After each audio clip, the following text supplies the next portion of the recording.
अभी हम simple present tense discuss करेंगे। तो सिंपल प्रेजेंट टेंस को ही हम प्रेजेंट सिंपल टेंस या प्रेजेंट इंडेफिनिट टेंस भी कहते हैं। और इसका यूसेज क्या है? To express habitual actions, regular actions, general truths, universal truths, permanent situations, planned future actions. तो ऐसे एक्शंस को बताने के लिए हम सिंपल प्रेजेंट टेंस का प्रयोग करते हैं। और स्ट्रक्चर देखिए, I, we, you, they plural noun plus V1 plus object. यानी अगर सब्जेक्ट प्लूरल है तो हम V1 का प्रयोग करते हैं। V1 यानी यहाँ देखिए एक एग्जाम्पल दिया है मैंने, ईट। ईट क्या है? V1।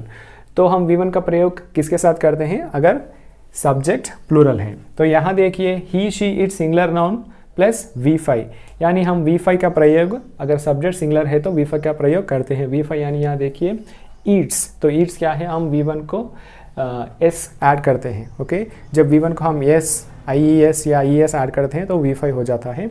तो हम V5 का प्रयोग सब्जेक्ट अगर सिंगुलर है तो यूज़ करते हैं। ओके, तो मैंने यहाँ कुछ एग्जांपल्स दिया है। तो यहाँ देखिए, I go to school every day, यानी इसका मतलब क्या है? मैं रोज़ स्कूल जाता हूँ।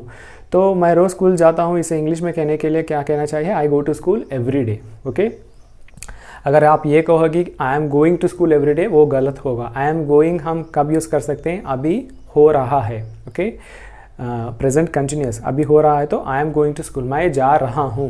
Okay, right. लेकिन I go to school every day, मैं रोज़ जाता हूँ।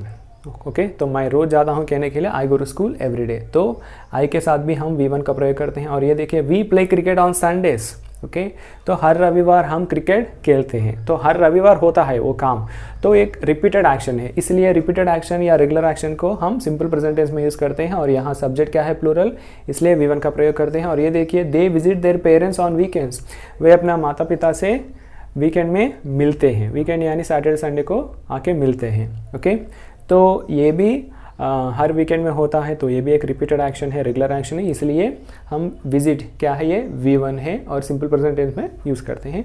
और ये देखिए, Ramesh and Ganesh work as teachers. Okay, तो वे शिक्षक हैं, रमेश एंड गणेश। ओके, तो वो टीचर्स हैं। तो इसलिए वर्क एज टीचर्स, वर्क क्या है? V1 है, क्योंकि यहाँ सब्जेक्ट क्या है? Plural noun. तो हमने दो नाम लिए हैं प्लूरल नाउन, इसलिए वर्क।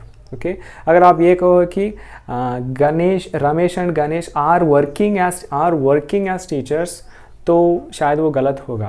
ओके, तो हम आर वर्किंग एज टीचर्स या I am working as teacher, मैं कब कह सकता हूँ? I am working as teacher एक टेम्पररी एक्शन। ओके, यानी मैं फ़िलहाल ऐसा काम कर रहा हूँ, क्योंकि कोई टीचर नहीं है, इसलिए मुझे ये काम दिया गया है 1 महीने के लिए या 2 महीने के लिए या शायद 3 महीने के लिए। तो सिर्फ 2-3 महीने के लिए मैं टीचर का काम करूँगा।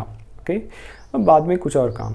तो ये एक टेम्पररी पोजीशन है मेरे लिए, तो तब मैं कह सकता हूँ I am working as a teacher, it is a temporary action. लेकिन मैं सालों से कर रहा हूँ, आगे भी करूँगा शायद, तो I work as a teacher. तो ये सालों से कर रहे हैं, बहुत दिनों से कर रहे हैं, तो Ramesh and Ganesh work as teacher.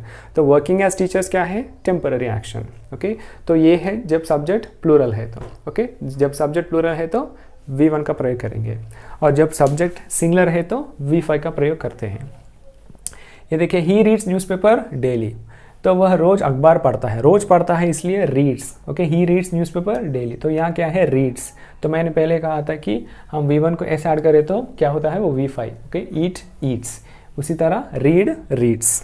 Okay, तो रीड हम प्लूरल के साथ यूज़ करते हैं, और रीड्स क्या है? सब्जेक्ट सिंगुलर है तो वो रोज़ अखबार पढ़ता है। रानी वर्क्स एज ए टीचर, तो यहाँ देखिए, रमेश एंड गणेश वर्क, तो यहाँ सब्जेक्ट प्लूरल है, लेकिन यहाँ सब्जेक्ट सिंगुलर है, इसलिए works. Water freezes at 0 degrees. Okay, तो पानी आइस कब बच जाता है? जब टेम्परेचर क्या है? 0 डिग्रीज है। ओके, तो this is like a general truth, और this is a universal truth. The earth revolves around the sun. Okay, तो ये भी क्या है? एक यूनिवर्सल ट्रूथ है। She speaks English.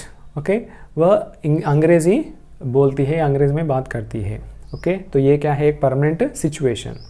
Delhi is the capital of India, this is a general truth. His father arrives tomorrow, तो ये क्या है? Planned future action. Planned future action यानी प्लान कब हुआ है, इसका प्लानिंग कब हुआ है? प्रेजेंट में हुआ है, लेकिन एक्शन कब होगा? फ्यूचर में, यानी कल। तो उसके पिताजी कब आ रहे हैं? कल आ रहे हैं। ओके, राइट, कल आ रहे हैं। तो अराइव्स क्या है? V5। तो ये है सिंपल प्रेजेंट। ओके, यानी प्लानिंग तो अभी हुआ है, लेकिन एक्शन कब होगा, फ्यूचर में. This is called planned future actions. The program starts at 10 AM tomorrow. तो प्रोग्राम स्टार्ट कब होगा, कल 10 बजे होगा, कल 10 बजे होगा. ओके, तो स्टार्ट्स, प्रोग्राम सिंगुलर है इसलिए स्टार्ट्स. तो ये भी क्या है, प्लान्ड फ्यूचर एक्शन. तो ऐसे एक्शंस को बताने के लिए हम सिंपल प्रेजेंट टेंस का प्रयोग करते हैं, लेकिन जनरली हमें ये याद करनी चाहिए कि जो रेगुलर एक्शंस या रिपीटेड एक्शंस है उन्हें बताने के लिए हम सिंपल प्रेजेंट टेंस का प्रयोग करते हैं.